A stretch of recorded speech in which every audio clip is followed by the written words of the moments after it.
Have you ever wondered what truly happens when a person reaches enlightenment? Not the mystical stories, not the spiritual cliches, but the real experience. The one that doesn't come with fireworks, but arrives like silence at the end of a long noise. In this video, we're not chasing answers. We're unlearning the need to chase. We'll explore what awakening actually feels like, why it's not about becoming something new, but remembering what was always there. If you've ever felt like something is missing, if you're tired of searching for peace in all the wrong places, or if you've quietly whispered, "There must be more than this," then you're in the right place. Stay with me, not to find something new, but maybe to gently remember what was never lost. What enlightenment really feels like, and why it's not what you think. Have you ever wondered what enlightenment truly feels like? Most of us grow up with this cinematic idea that awakening is a sudden blast of light, some huge divine moment where the whole universe opens up and you're instantly transformed. Like the clouds part, angels sing, and you're finally free. But here's the quiet truth the Buddha pointed to. It's rarely loud. It's rarely dramatic. It's more like something gently falling away. Imagine this. You've been clenching your jaw for years without realizing it, and one day you simply notice it and let go. There's no lightning, no fanfare, just a soft release, a space you didn't know was tight suddenly relaxing. That's what enlightenment often feels like. Not like you've gained something, but like something unnecessary, something heavy has quietly disappeared. It's like chasing a sense of completeness your whole life, running in circles, trying to arrive somewhere, and then suddenly stopping. You turn around, you look, and you realize you were already whole. There was nowhere to go, no one to become. You'd just forgotten how to rest in what already is. Let me ask you this. Have you ever had a moment, however small, where you felt completely at ease, even for a second? Where nothing needed to change? Where you weren't trying to fix, improve, achieve, or figure anything out? Maybe it was during a quiet morning, coffee in hand. Maybe while walking in nature, or holding someone you love. And in that moment, everything just felt enough. That's a glimpse, a soft doorway into what awakening really means. Enlightenment isn't a thing you add to yourself. It's what becomes visible when you stop layering over what's already here. It's like taking off sunglasses you forgot you were wearing and realizing that the world wasn't as dark or distant as you thought. It was your own lens that created the shadow. This is why so many spiritual teachings point not to attainment, but to letting go. Letting go of the story that says, "I'm not there yet." Letting go of the silent grip of self-judgment. Letting go of the craving to be somewhere better, someone better, something better. And here's what's most surprising. When that craving dissolves, even for a breath, a peace arises that was never missing. It was just waiting for the noise to quiet. You see, enlightenment is not the final chapter in some heroic journey. It's not the prize at the end of a life well disciplined. It's more like waking up in the middle of the story and realizing you were never really asleep. You were just distracted by a dream that said you weren't enough. And when that dream fades, you don't become superhuman. You become more human, more tender, more present, more open to the simplicity of each breath. The Buddha never described enlightenment as an escape from life, but as a deeper entry into it, into the rawness, the ordinariness, the sacredness of every moment. So no, awakening won't make you glow in the dark, but it might make you pause, breathe, and smile at the miracle of being alive, right here, right now. The real miracle is not that the sky opens, but that you finally notice it was always open. You just stopped looking up.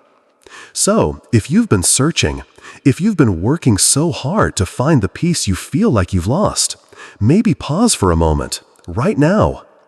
Ask yourself gently, What if there's nothing missing from this moment? What if you're not broken? What if you're not far away from truth, but just one breath away from remembering it?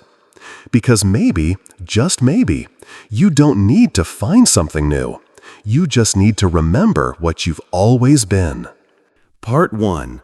The clear but ordinary signs of enlightenment. The subtle signs of enlightenment you might already be experiencing. So, how do you know if you're awakening? If enlightenment isn't some dramatic flash of light or otherworldly experience, how would you even recognize it? Here's something most spiritual traditions don't tell you up front. The real signs of awakening are quiet, almost too quiet. So ordinary, they're easy to overlook. You might imagine enlightenment feels like knowing everything, but in truth, it's when you stop needing to know, when you no longer feel that anxious pull to figure it all out. The mind stops clinging to answers the way a fist lets go of sand, gently, naturally, without resistance. Can you remember a time when you just sat in stillness, not needing to fix, to explain, to understand, and it was enough? That's one sign. There's this beautiful spaciousness that begins to open inside you. It's like stepping into a room where all the furniture's been removed. At first, it might feel empty, but then you start to breathe deeper. The silence becomes sacred. The space becomes freeing. This is the mind on the other side of clinging, open, clear, like a sky without storm. And the self, that inner voice you've carried all your life, narrating everything, commenting, doubting, proving, defending, it starts to go quiet, not because it's been silenced, but because it no longer feels necessary. Thoughts still arise, emotions still pass through, but there's no longer a you at the center of it all trying to hold it together. It's like watching a movie without identifying with the main character. The story plays, but it's no longer personal. Take anger, for example. It used to flare up like a fire, and you'd grab it, own it, feed it. But now, anger comes, and you notice it like you'd notice the wind picking up. And then, it's gone. No one held it. No one made it into a story. Joy is the same. It dances in, unexpected, beautiful. And instead of trying to keep it, you just experience it, fully, freely. There's a kind of sacred impermanence to everything, and it's not scary, it's liberating. Now let's talk about pain. Not metaphorical pain, real, physical, emotional pain. It still happens, of course. Enlightenment doesn't mean you stop being human. Your body will still ache. Life will still break your heart sometimes. But what changes is the story around the pain. No more, why me? No more, this shouldn't be happening. Pain arises, clean, simple, direct, like a wave rising on the ocean. And because you no longer resist it, it softens. You meet the pain instead of fighting it. And somehow, in that meeting, something transforms. It's hard to describe this shift, but maybe you felt it before. Have you ever stubbed your toe or had a headache, and instead of tightening against it, you just let it be? And suddenly, the pain felt clearer, almost purer, even a little gentler. That's it. Not a magical cure, but a new relationship. You stop layering judgment over discomfort. And that absence of resistance, that is the beginning of peace. Here's what's truly profound about these signs. They don't arrive like a thunderclap. They unfold quietly, like spring thawing the last bits of winter. And the irony is, most people miss them. Why? Because we've been conditioned to expect something bigger, louder, more dramatic. But awakening is like water smoothing stone. It's not sudden, it's subtle. It works beneath the surface, dissolving everything that no longer serves. You may be walking through life thinking nothing has changed, when in fact, your very way of relating to life has completely shifted. You no longer react the same way. You no longer need things to go your way to feel okay. You no longer define yourself by your thoughts, your past, or other people's opinions. And all of that quiet transformation, is the path itself. So if you're watching this and wondering, am I awakening? I'd ask you, are you less reactive than before? Do you find yourself pausing before speaking or judging? Are you more comfortable with not knowing? Do you sense a growing spaciousness in how you experience life? Then maybe, just maybe, you're already walking the path, not towards something far away, but toward the truth that was always inside you. Enlightenment doesn't always come dressed in robes or with a glowing halo. Sometimes it comes as a breath, a letting go, a silence that doesn't need to be filled. And that might be the most sacred sign of all. Part 2. Enlightenment and Nirvana, a subtle but profound difference. Enlightenment versus Nirvana. What's the real difference? Let's take a deeper breath together. Because now we come to a question that has confused and inspired seekers for thousands of years. What's the difference between enlightenment and nirvana? At first glance, they might sound like the same thing, a kind of spiritual finish line. But in the teachings of the Buddha, there's a subtle, beautiful distinction, and understanding it might change the way you see your entire journey. So let's slow down and look closely. Enlightenment is the seeing. Nirvana is the freedom that follows. Imagine you're standing in a dark room. You've been stumbling, reaching, grasping for years. And then one day, click, a light is turned on. That sudden illumination, that clear vision of how things truly are, that's enlightenment. It's not about learning something new. It's about seeing through what isn't true. The illusions of self, the false promises of control, the endless chase for things that never quite satisfy. When you awaken to this, not intellectually, but deeply experientially, it's as if the whole world reorients. You see life, others, and yourself through a completely different lens, the lens of clarity. But clarity isn't the same as freedom. Just like realizing you've been living in a cage isn't the same as walking out of it. And that's where nirvana begins. If enlightenment is the door opening, nirvana is stepping through, fully, completely, without looking back. The word nirvana literally means extinguishing, not in a negative way, like erasing or destroying, but like blowing out a flame that no longer needs to burn. It's the extinguishing of the fires the Buddha spoke of: greed, hatred, delusion. 3 flames that fuel nearly all of human suffering: the craving for more, the aversion to what is, the deep confusion about who we are and what really matters. And when those fires go out, what remains is not emptiness, but peace, stillness, a radiant silence. Nirvana is not a place you go after death. It's not a reward for being a good person or a badge for spiritual achievement. It's a state of being, beyond coming and going, beyond the cycles of birth and death, not just physically, but mentally, emotionally, spiritually. Think about it this way. Have you ever had a moment where you weren't grasping at anything, not wishing for the moment to be different, not caught in past or future? Even for a breath, you were just here, at peace, not resisting, not chasing, just being. That's a taste, a whisper of nirvana. So, are they stages? People often ask. Is enlightenment something that happens first and nirvana comes later? And the answer is both yes and no. They're not separate like rungs on a ladder, but they do flow into each other. Enlightenment is the insight, the clear seeing that brings the illusion to an end. Nirvana is what naturally follows when that seeing is complete, when there's no going back to the old patterns of clinging, resisting, and identifying with thoughts and emotions. It's like this. You wake up one day and realize the house you've lived in is made of glass. All the walls you thought were solid, the fears, the ambitions, the identities, they're transparent now. You can see through them.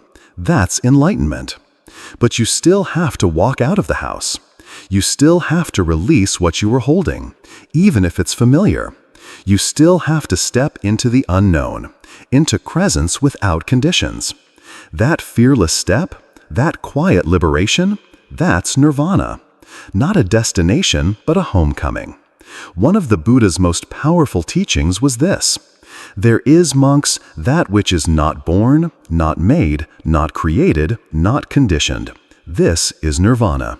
To the ordinary mind, that sounds abstract, even strange. But to one who's tasted it, it feels like the most natural thing in the world. Like returning to something you never really left. Like remembering a song you've always known but forgot how to hum. Because in the end, Nirvana is not foreign to you. It's not out there. It's not for saints and sages only. It's the silence beneath your thoughts, the spaciousness behind your name, the awareness that has always been watching, patiently, quietly, waiting for you to stop running. A shift in identity, not location. Enlightenment doesn't turn you into a different person. It removes the false identity you thought you were. And Nirvana? It shows you that without that identity, nothing is missing. There's no longer a you chasing peace. There is just peace. You don't feel love anymore. You are love. You don't seek truth. You are truth. You don't try to control life. You simply flow with it. So where does this leave us?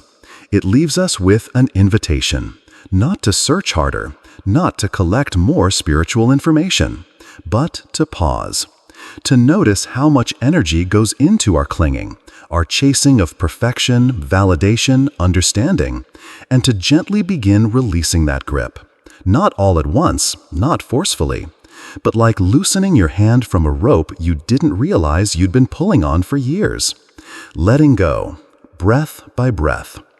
And maybe, just maybe, in that soft release, you'll find the door has already opened, and Nirvana, that timeless stillness, has been waiting all along.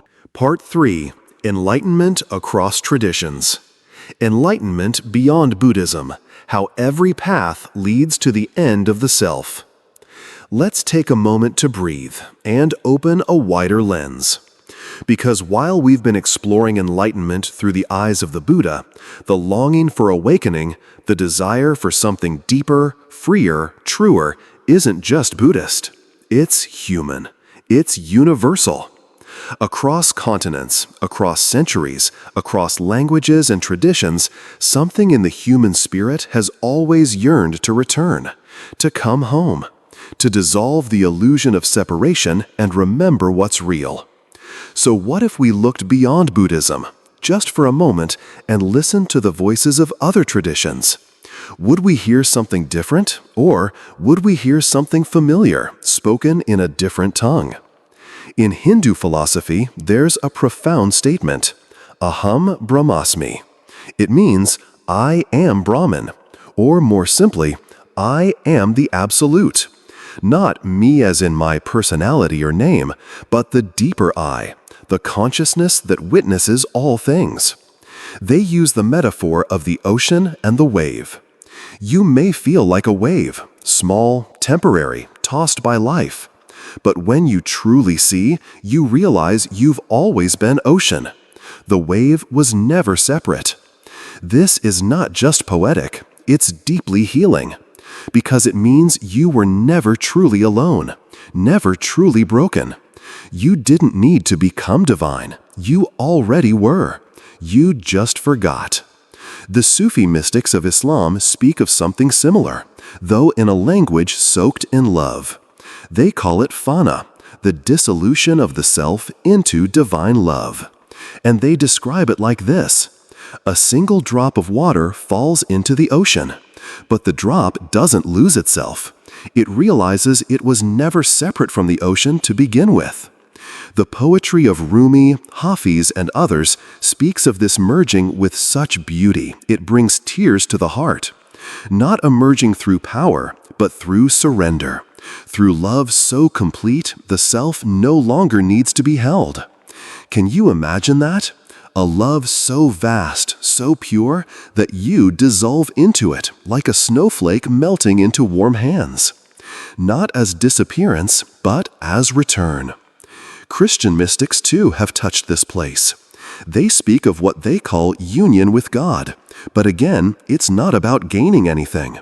It's about surrender, about letting go of the personal will so that only the divine remains. St. Paul wrote, "It is no longer I who live, but Christ who lives in me." Not as some metaphor, but as a literal transformation. This isn't a violent loss of self. It's more like falling asleep in the arms of love and waking up as love itself. Can you feel the thread running through all these traditions? The quiet letting go of the separate I?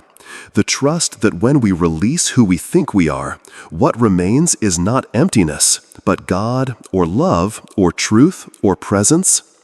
And then there's Taoism, the wisdom of the East that whispers instead of shouts. The Tao is not a god or a being. It's the natural flow of existence itself. The Tao cannot be named, because to name it is already to step away from it. But you can live in harmony with it. The practice is called Wu Wei, non-doing or effortless action. It's not passivity, it's alignment. It's like a leaf floating down a stream, completely surrendered yet fully alive. You stop trying to control the current, and instead you begin to trust it. This too is a kind of awakening, not by conquering life, but by yielding to its wisdom. And once again, the separate self begins to dissolve. So what's the common thread? Whether it's the wave realizing its ocean, the drop returning to sea, the self becoming love, or the leaf yielding to the river, every one of these paths, Hindu, Sufi, Christian, Taoist, points to the end of the personal I, the end of ego, not in theory, not as a concept, but as a lived experience. You stop being the center of the story. The story itself fades, and what remains is a deeper truth, already whole.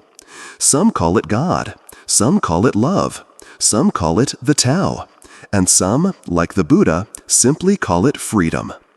And here's something beautiful. You don't need to pick a side. You don't need to choose a label. Because awakening is not owned by any religion. It belongs to no culture. It is not a doctrine. It is a human experience. And if you listen closely to the teachings beneath the surface, you'll find that all of them, every tradition, every mystic, every whisper of wisdom, is pointing to the same place. Not upward, but inward. Not toward becoming more, but toward being less, until all that's left is the silence behind your name. So whether you find resonance in Rumi or Christ or Lao Tzu or the Buddha, whether your language is devotion or stillness, prayer or presence, you're not far. You're never far. Because the truth isn't hiding in a temple or locked in a sacred text. It's waiting in the quiet, in the breath, in the moment you finally stop searching and simply sit with yourself. And in that stillness, the wave might just remember, it was always ocean. Part 4. Buddhism's unique perspective, the teaching of emptiness. What makes Buddhism unique? The profound truth behind emptiness. So far, we've explored how different spiritual traditions, Hinduism, Sufism, Christianity, Taoism, lead us to the same place, the dissolving of the separate self, the homecoming into love, presence, and wholeness. But Buddhism offers something radically different, something that may sound strange at first, but if understood deeply, might shift your entire understanding of reality. Buddhism doesn't speak of merging with God. It doesn't promise divine union. It doesn't say you become one with the Absolute. Instead, it invites you to see clearly, to look closely at everything, your thoughts, your identity, the world around you, and discover something surprising. There is no solid thing to merge with, no unchanging core to find, no ultimate you hiding underneath it all. This is the teaching of emptiness. Now let me be clear. When Buddhism talks about emptiness, it doesn't mean nothingness. It's not nihilism, it's not bleak or hopeless. It's actually full of life, full of freedom. Because emptiness, in the Buddhist sense, means that nothing exists independently. Nothing stands alone. Nothing is fixed, permanent, or self-sufficient. You are not a thing. You are a process, a flow, a happening. Like a wave, rising and falling on the surface of the ocean. Like a cloud, shaped by wind, temperature, and moisture. Beautiful, real, but never separate from the sky. Let's pause here. What does that actually mean? Think of yourself. Your body, it's not independent. It exists because of food, water, sunlight, and breath. Even your DNA came from others. Parents, ancestors, evolution. Your thoughts? They arise because of language, culture, memories, education. You didn't invent the words in your head, they were given to you. Even your personality, the things you like and dislike, they've been shaped by your childhood, your surroundings, your experiences. So if you remove everything that depends on something else, what's left? Not a static self, but a vast, interdependent unfolding. Buddhism calls this dependent origination. It's the insight that everything arises due to conditions. And when those conditions change, the thing changes too.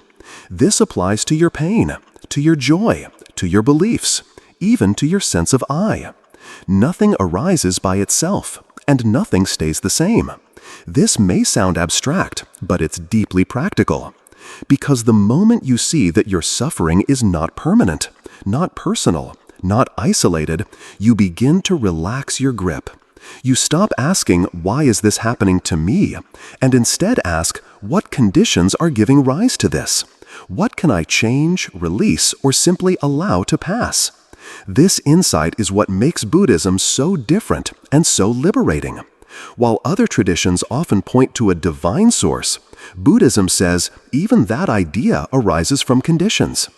Even the concept of God, or the Absolute, or the Soul, is seen not as a final destination, but as part of the mind's attempt to understand what cannot be grasped. The Buddha never denied the sacred, but he pointed to something quieter, less about belief and more about direct seeing. He taught us to look not for what's eternally real, but to recognize what's profoundly empty. Empty of fixed identity, empty of separation, empty of the illusion of control. But emptiness is not cold, it's not distant. It's actually the space where everything becomes intimate. Because when you stop clinging to your story, your identity, your opinions, you can finally meet life as it is, without defense, without projection, without needing anything to be different. You see that anger is not your anger, it's just anger arising. Sadness is not your sadness, it's a passing cloud. Joy is not your joy, it's sunlight falling on an open field. When there is no fixed self to hold on to them, everything becomes fluid, alive, sacred.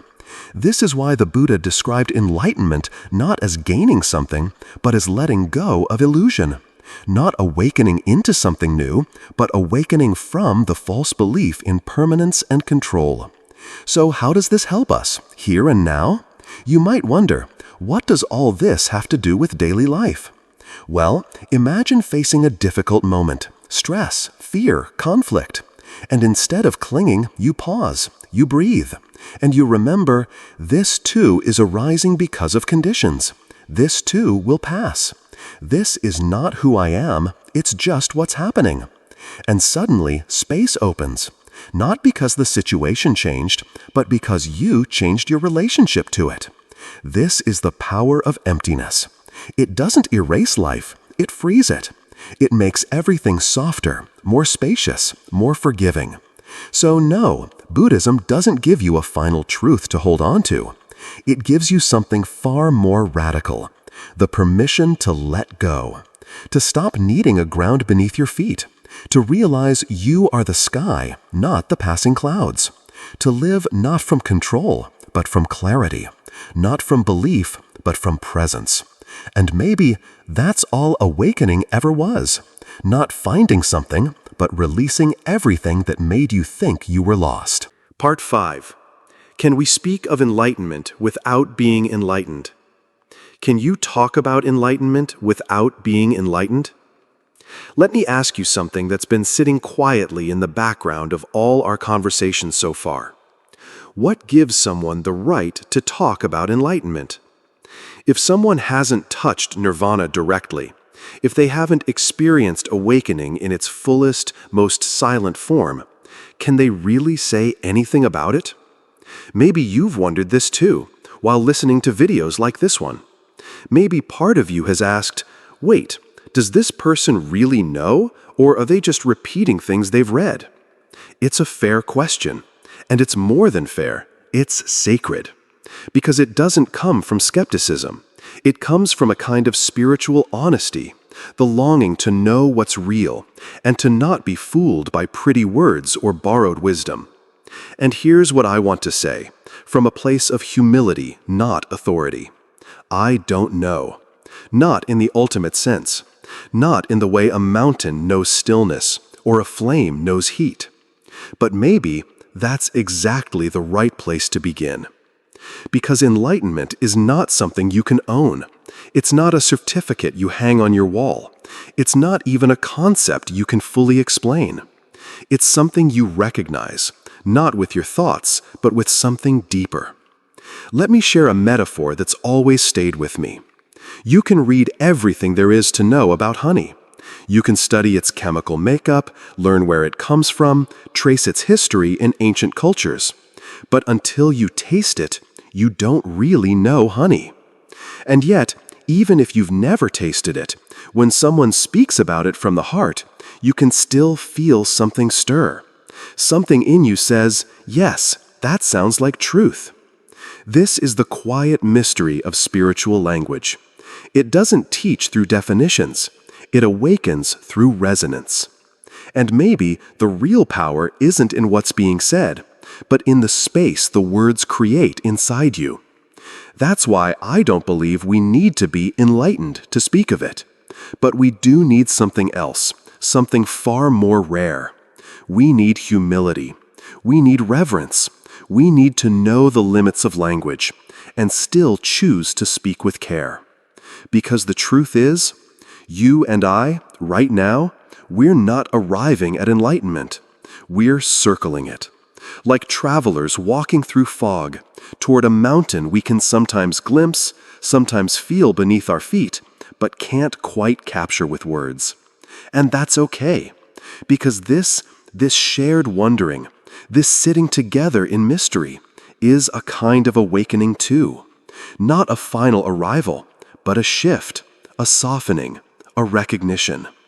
Have you ever had a moment where something you heard or read didn't make sense in your mind, but your heart felt still and quiet, like a bell had rung in some place beyond language? That's the place we speak from, not to impress, not to prove, but to listen together with our whole being. That's what the Buddha encouraged, not blind belief, not charisma, but inquiry. He said, don't believe something because someone wise said it. Test it, live it, see if it brings more peace, more compassion, more freedom from suffering. That's how truth reveals itself, not through who says it, but through what it does inside of you. So, can we talk about enlightenment without being enlightened? I believe we must. Not to pretend we know, but to keep the fire of honest seeking alive. To sit together in the questions that matter. To speak not from authority, but from intimacy. Because here's the thing, even though I may not know what enlightenment truly is, I know what isn't enlightenment. It's not arrogance. It's not claiming special status. It's not needing to be right, or needing followers, or needing to sound deep. The ones who are truly close to truth, they're often the most quiet, the most ordinary, the least interested in being known. They don't try to shine. They just let light pass through. So if you're listening to this and wondering whether you're allowed to explore these questions, to speak about awakening even if you're not there yet, Please hear this. You are. Because spiritual life isn't about having all the answers. It's about staying open. It's about being honest enough to say, I don't fully know, but something in me is listening. And that something, that still aware presence, is already a doorway into the sacred. Not someday, not later, now. Part 6. How to recognize a truly enlightened person. How to recognize a truly enlightened person. The Buddha's quiet test. Let's take a breath and return to something quietly important. Because in a world overflowing with voices, platforms, and self-declared gurus, one question becomes more urgent than ever. How do you recognize someone who is truly awake? Not someone who sounds spiritual, not someone who can quote ancient texts or captivate a crowd, but someone who has actually seen through the illusion of self, who lives from that deep stillness we call awakening. It's a tricky question, isn't it? Because true wisdom isn't loud, and ego can be incredibly good at wearing a spiritual mask. So how do we tell the difference?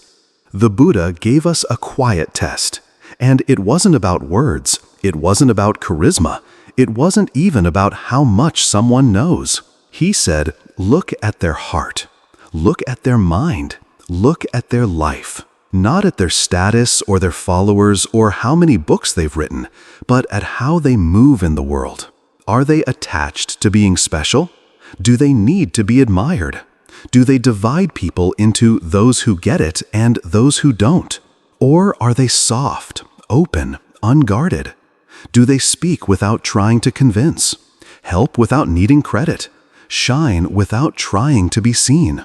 A true teacher is like a candle. It lights others without trying to keep the flame for itself. It gives warmth without asking to be praised. It radiates naturally because that's simply what it is. In contrast, ego wants to be noticed. It wants followers, status, control. Even in the name of spirituality, ego will try to be the most enlightened one in the room. And that's where discernment becomes essential. I want to offer you a way of seeing, not as judgment, but as deep listening. Next time you're drawn to a teacher, a guide, or a speaker, pause and ask yourself, do they invite you to look within yourself, or do they keep pointing you back to them? Do they encourage freedom and inquiry, or do they demand belief and obedience?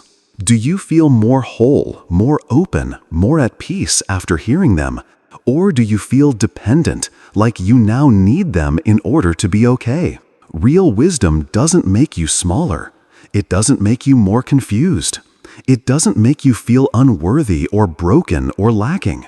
It helps you remember something you already know, something that's been quietly alive in you since the beginning. True teachers don't create followers. They create rememberers. They help you recognize what was never missing. Let me share a story. There's a saying in Zen, when the student is ready, the teacher disappears. At first, that sounds odd. Why would a teacher disappear? But think about it. A real teacher doesn't want you clinging to them forever. They want you to awaken to the teacher inside. When you no longer need their voice to hear your own, that's when the teaching is complete. This isn't just philosophy, it's protection. Because throughout history, people have been harmed by those pretending to be awakened. Charisma is not enlightenment. Persuasion is not wisdom. And popularity is not peace. Even the Buddha warned about this over 2,500 years ago. He said, don't believe something just because it's spoken by someone famous. Don't believe it because it's written in scripture. Don't even believe it because I said it. Test it. See what brings more peace, more kindness, less suffering. That is the test. Not what sounds beautiful, but what actually brings clarity and compassion into your life. And here's the paradox. Those who are truly awake are often the last to say so. They don't need to prove anything. They're not trying to impress.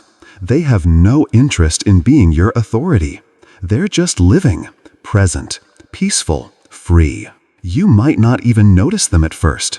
They blend into life, like wind through trees, like sunlight on water. They don't need to shine.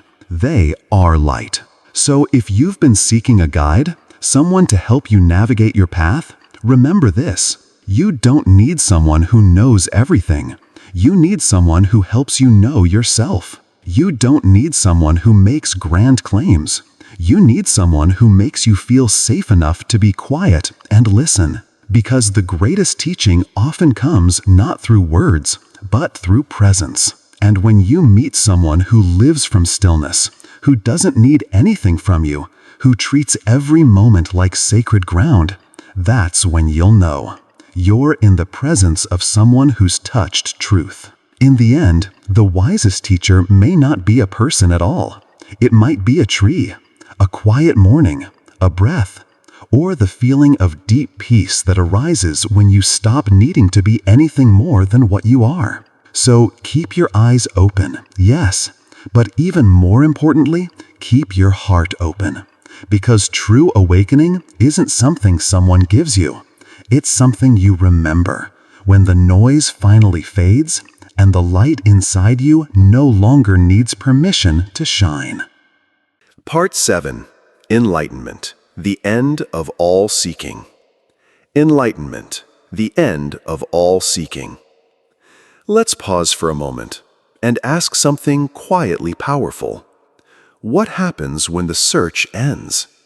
Not because you've finally found the answer, not because you've unlocked some cosmic secret, but because the need to search simply fades. What if enlightenment is not a prize at the top of a long staircase, but what's left when you stop climbing? We often imagine awakening as something to achieve, a state to reach, a destination far ahead on the spiritual horizon. But the truth is far more subtle, far more intimate, and strangely, far more ordinary. Enlightenment is not something you get, it's what remains when you stop chasing. It's not the final achievement, it's the soft undoing of everything you thought you needed to be. The illusions we build, I'm not enough, I have to figure this out, I'll be at peace when, start to unravel. And in their place, something wordless appears. Not new, not dramatic, but quietly familiar. Like recognizing a face you've known forever, but forgot to look at clearly. People often ask, is enlightenment permanent?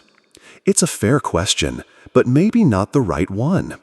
Because that very question implies time. It assumes a before and after, a start and a finish.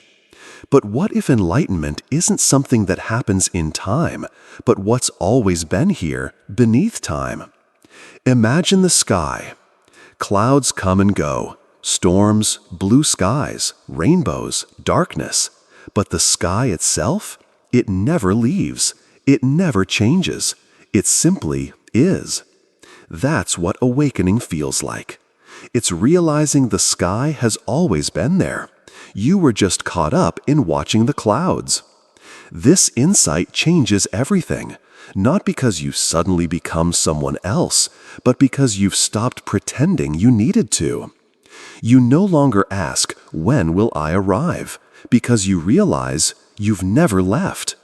You no longer wonder, who am I becoming? Because you see that becoming was part of the illusion. What you are, beneath all the stories, is not something you need to become. It's something you remember. Let me ask you something. Have you ever spent days searching for something, only to find it was with you the whole time? Maybe it was your keys, or your glasses, or a note you thought you lost, and when you finally saw it, you laughed. Because the only thing missing was your recognition. Enlightenment is like that. Not the discovery of something new, but the rediscovery of something so close you couldn't see it. The Buddha once said, "You are like someone who has a priceless jewel sewn into their clothing, but goes on begging, unaware of the treasure they already carry." We spend so much time seeking more peace, more answers, more meaning. But all along, there is a jewel hidden in the folds of our own awareness, waiting to be noticed. And the moment we stop striving, we find it was always there. So, what is enlightenment? It's not a spotlight. It's not a certificate. It's not a permanent high. It's the quiet realization. You don't need to become anything. You don't need to arrive anywhere. There's no separate self that must achieve anything. There's just this breath, this moment, this silent stillness that holds everything. And the miracle is not that something changes. It's that you stop demanding it to be different.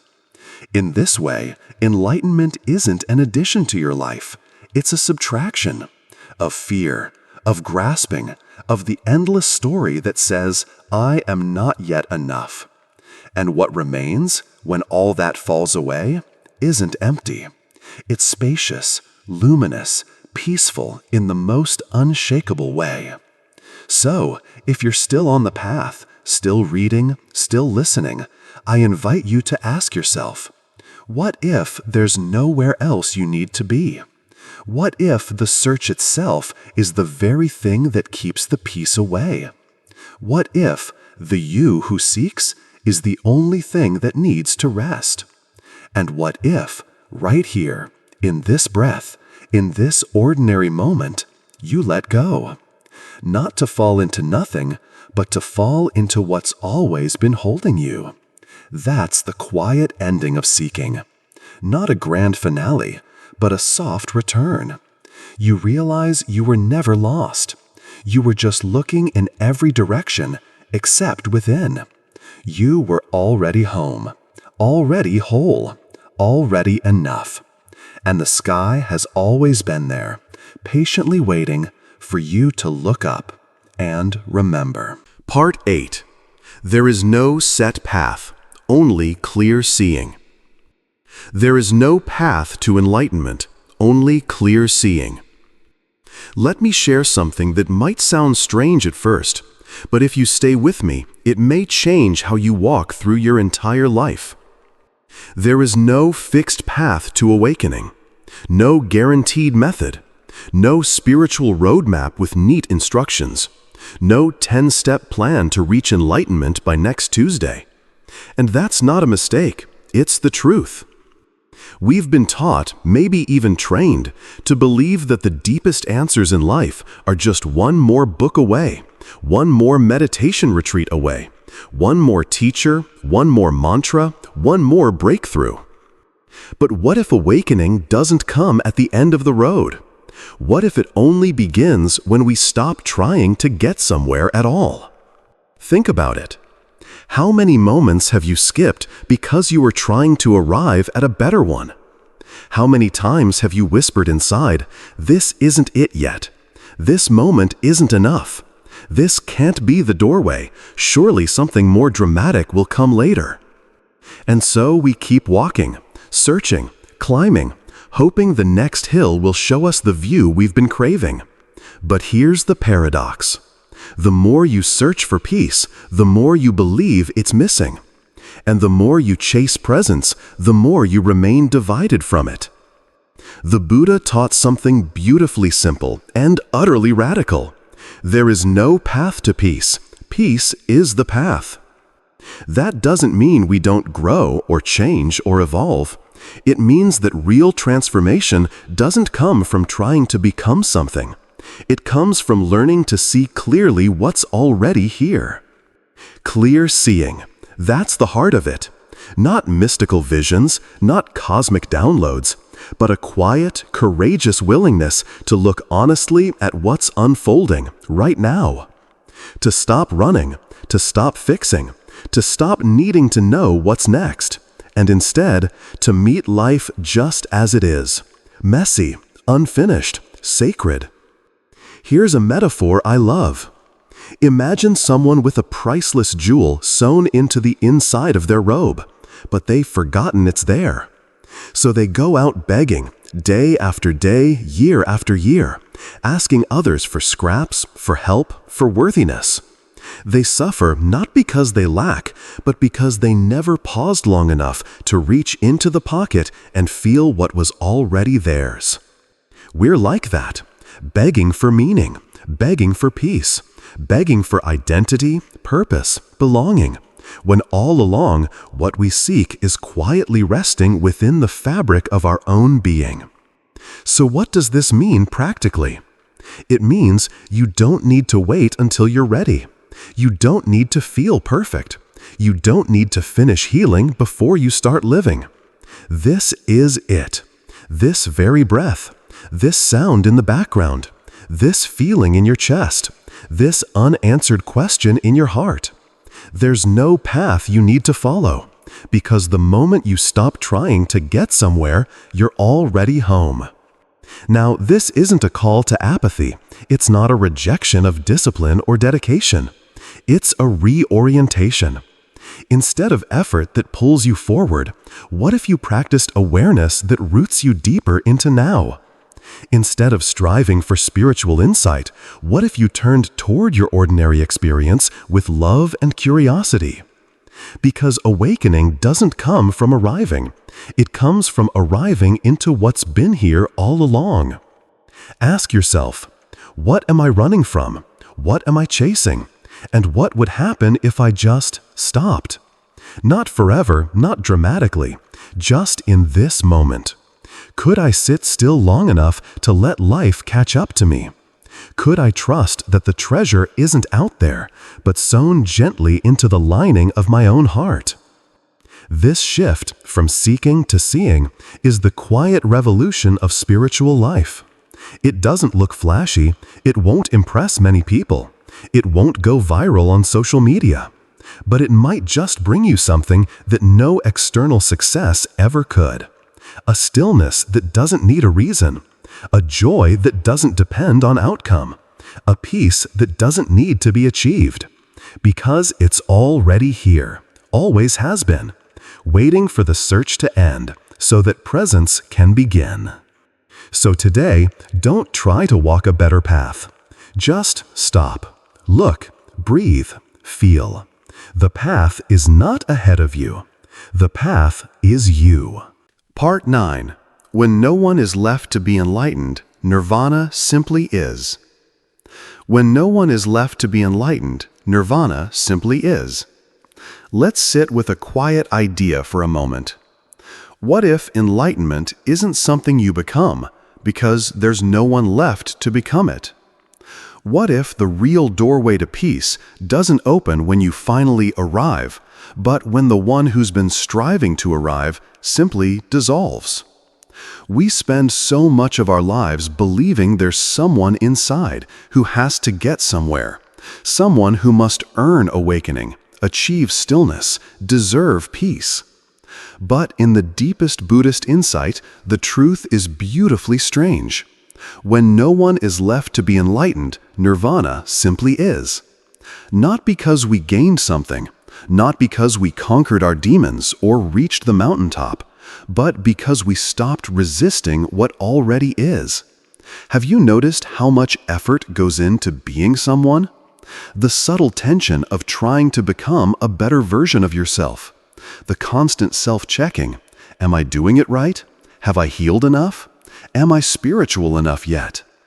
But what if all that striving, all that self-shaping is the very thing keeping peace just out of reach?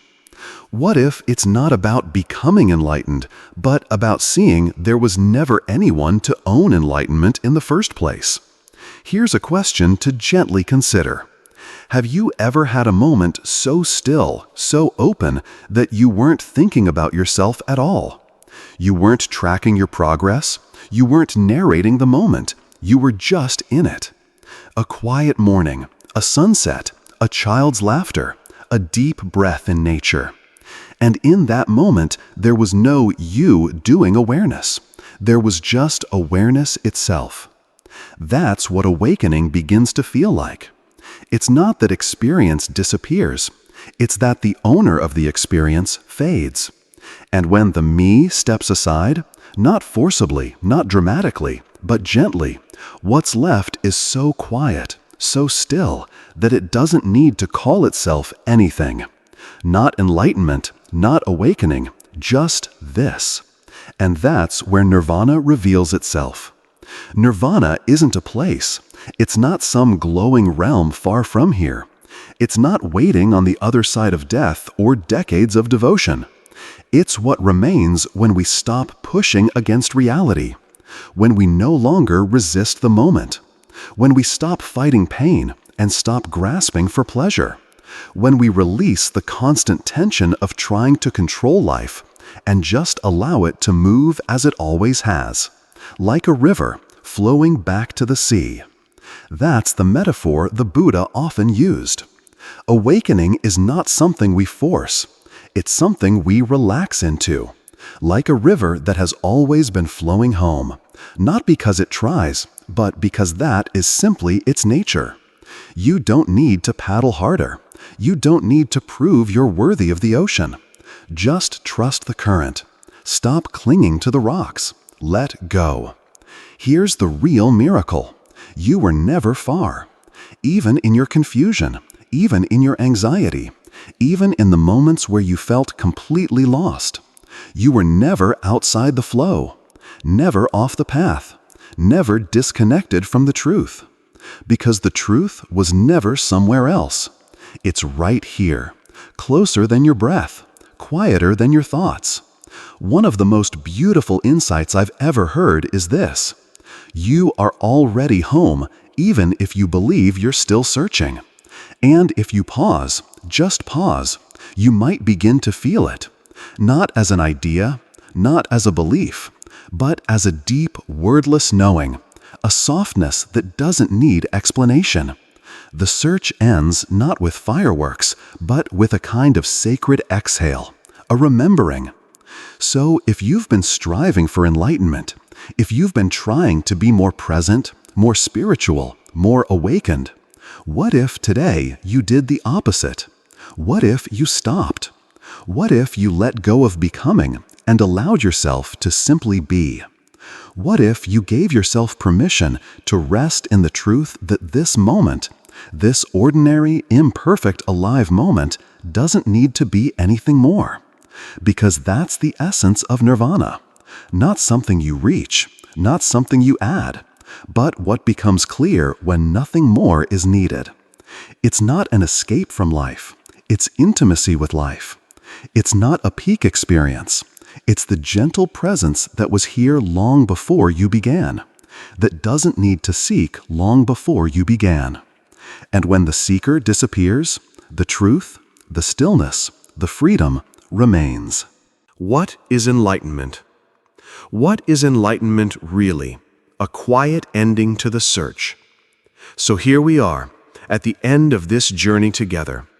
And yet, if you've been listening closely, you'll know there is no real ending. Because awakening isn't a destination.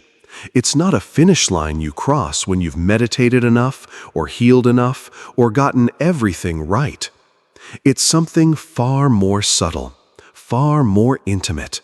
Something so quiet that most people miss it while searching for something louder.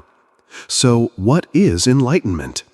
At its core, it's the moment you stop pushing, the moment you stop trying to become someone and realize you were never not enough.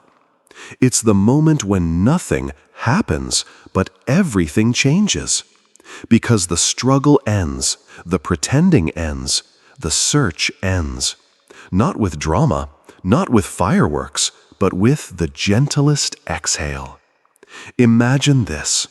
You've been pushing against a door your whole life, trying to get through, trying to break in, trying to reach something more. And then one day, you stop. You step back, and you realize the door was never locked. In fact, it was already open. It always was. You just had to stop pushing to notice it. That's what enlightenment is. It's not about escaping life. It's about entering it fully, nakedly, quietly. It's not about becoming a different version of yourself. It's about dropping every false version and remembering what was always real. It's not for monks only, not for gurus or saints in robes. It's for the tired, the seekers, the questioners, the ones who've whispered to themselves, "There must be more than this." And maybe you've been there. Maybe you're there now. Then know this: enlightenment isn't far. It's not high. It's not hidden. It's right here, in the sound of your breath, in the silence between thoughts, in the space that watches it all. You don't need to believe anything. You don't need to become anyone. You don't need to wait for a better version of yourself to show up. You just need to pause, to listen, to trust that what you're looking for isn't something you'll eventually reach. It's something you'll stop overlooking. And maybe that's the greatest relief of all, that there's nowhere left to go, that your life, exactly as it is already the ground of awakening, that your deepest peace has been patiently waiting beneath the noise this entire time. You don't need to earn it. You just need to stop running from it. So if something in you feels tired, if the search has become heavy, if the answers you've been given no longer satisfy, then maybe this is your invitation. Not to try harder, not to go further, but to simply stop and rest, right here, right now. Because this moment, this quiet, ordinary moment, is enough. And so are you. If this message touched something real in you, you're not alone. There are many of us quietly walking each other home. If you'd like to keep exploring together, gently, with presence, with honesty, you're warmly invited to join this space by subscribing. No pressure, no chase, just a place to keep remembering what was never lost. Until next time, stay close to the stillness and trust the quiet that knows.